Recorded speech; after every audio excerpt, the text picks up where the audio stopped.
बक्सर जिले के एक छोटे से गांव में रौनक नाम का एक लड़का अपने माता पिता और भाई बहनों के साथ रहता था। गांव का नाम पिपरिया था, जो चारों ओर हरियाली से घिरा हुआ था और अपने शांत वातावरण के लिए जाना जाता था। रौनक की उम्र 20 साल हो चुकी थी और उसके माता पिता ने उसकी शादी के लिए लड़की ढूंढनी शुरू कर दी थी। रौनक को भी शादी करने का उत्साह था, लेकिन उसकी एक शर्त थी। उसकी दुल्हन बहुत सुंदर और संस्कारी होनी चाहिए। कुछ दिनों बाद उसकी मां ने उसे एक लड़की की फोटो दिखाई। लड़की का नाम था निशा। वह दिखने में बेहद सुंदर थी और रौनक को वह फोटो पहली नजर में ही भा गई। उसने अपनी मां से कहा, मां, मैं इसी लड़की से शादी करना चाहता हूं। उसकी मां भी मान गई और निशा के परिवार से रिश्ता पक्का कर दिया। जल्द ही शादी की तैयारियां शुरू हो गईं। घर में उत्सव का माहौल था। हर दिन मेहंदी, हल्दी और संगीत की रस्में होती रहीं। रौनक मन ही मन अपनी शादी के सपने बुनने लगा था। वह सोचता था कि शादी के बाद वह अपनी सुंदर पत्नी के साथ गांव में गर्व से घूमेगा और दोस्तों के सामने उसकी तारीफ करेगा। आखिरकार वह दिन भी आ गया जब रौनक की शादी होनी थी। बारात धूमधाम से निशा के घर पहुंची। ढोल नगाड़े बज रहे थे और गांव वाले भी इस खुशहाल माहौल का आनंद ले रहे थे। शादी की सारी रस्में निभाई गईं और निशा अब रौनक की दुल्हन बन गई थी। सुबह विदाई का वक्त आ गया। निशा की डोली को गांव के 4 कहार उठाकर रौनक के घर की ओर ले जा रहे थे। गांव की परंपरा के अनुसार डोली में सिर्फ दुल्हन होती थी और उसका पति घर पर उसका इंतजार करता था। रास्ते में डोली लेकर जा रहे कहार थकने लगे थे, क्योंकि डोली का सफर काफी लंबा था। रास्ते में उन्हें एक आम का पेड़ दिखा। उन्होंने सोचा थोड़ा आराम कर लिया जाए और डोली को पेड़ के नीचे रख दिया। कहार थकान से चूर होकर वहीं पास में बैठ गए। तभी उन्होंने दुल्हन से पूछा, बहू, अगर तुम्हें प्यास लगी हो तो पानी पी लो। लेकिन दुल्हन ने कोई जवाब नहीं दिया। कहारों ने सोचा शायद वह थकी हुई होगी, इसलिए वे खुद ही पानी पीने लगे।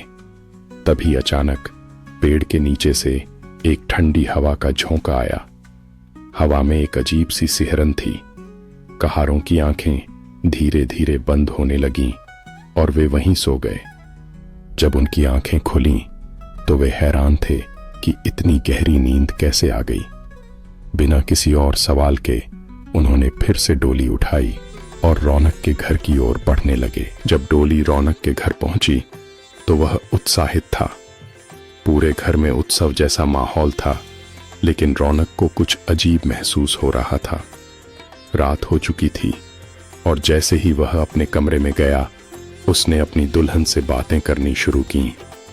निशा ने अपना घूंघट नहीं हटाया था और रौनक ने उसे यह सोचकर नजरअंदाज कर दिया कि वह शर्मीली है।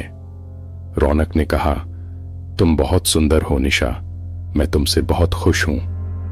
निशा ने बिना कुछ कहे धीरे से सिर हिला दिया।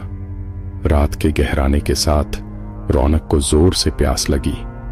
उसने निशा से कहा, मैं पानी लेकर आता हूं। लेकिन निशा ने उसे रोकते हुए कहा, आप बैठिए, मैं पानी ला रही हूं। रौनक ने देखा कि निशा ने अपना हाथ लंबा किया और वह खिड़की से बाहर कुएं तक पहुंच गया। उसने बिना उठे ही कुएं से पानी खींचा और एक लोटा भरकर रौनक के सामने रख दिया। यह देखकर रौनक के होश उड़ गए। वह चौंकते हुए पीछे की ओर गिर पड़ा और बेहोश हो गया। जब रौनक को होश आया तो उसने देखा कि निशा घूंघट में छुपी बैठी थी। उसका चेहरा अब भी नजर नहीं आ रहा था, लेकिन उसका शरीर अजीब तरीके से हिल रहा था।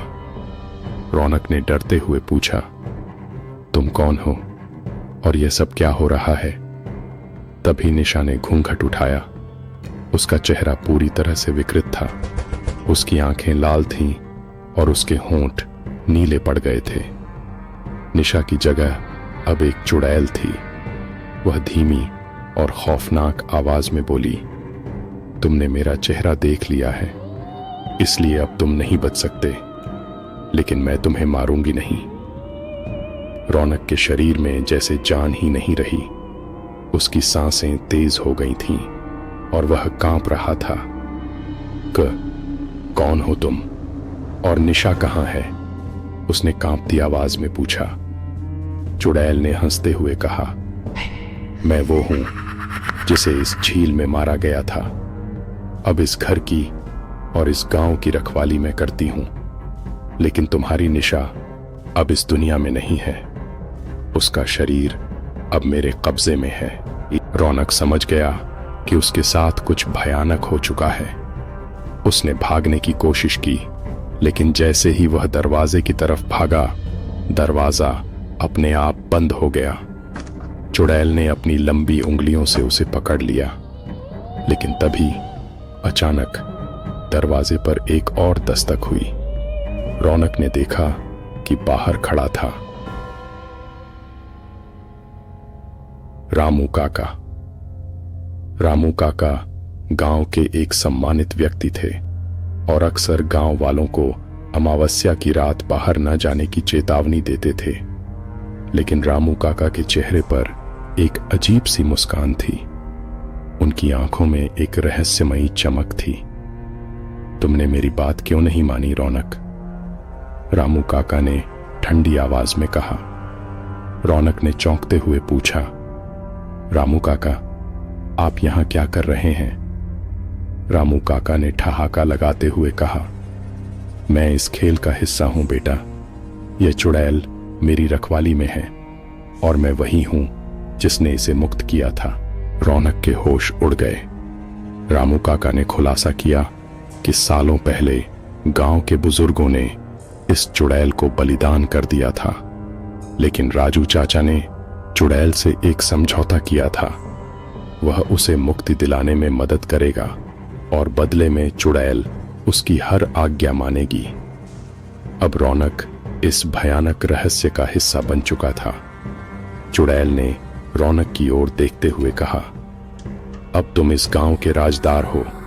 तुम्हें इस रहस्य को किसी और से साझा नहीं करना होगा। रौनक बेबस खड़ा था।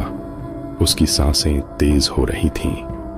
रामू काका और चुड़ैल ने मिलकर उसे चेतावनी दी कि अगर उसने यह राज किसी और को बताया तो उसकी जान भी उसी झील में ले ली जाएगी। रौनक को अब अपने जीवन और इस भयानक सच के बीच एक चुनाव करना था, लेकिन कहानी यहीं खत्म नहीं होती। अगले एपिसोड में जाने कि रौनक अब इस भयानक रहस्य के साथ क्या करेगा। क्या वह गांव वालों को इस खतरनाक चुड़ैल से बचा पाएगा या फिर खुद उसकी अगली शिकार बनेगा?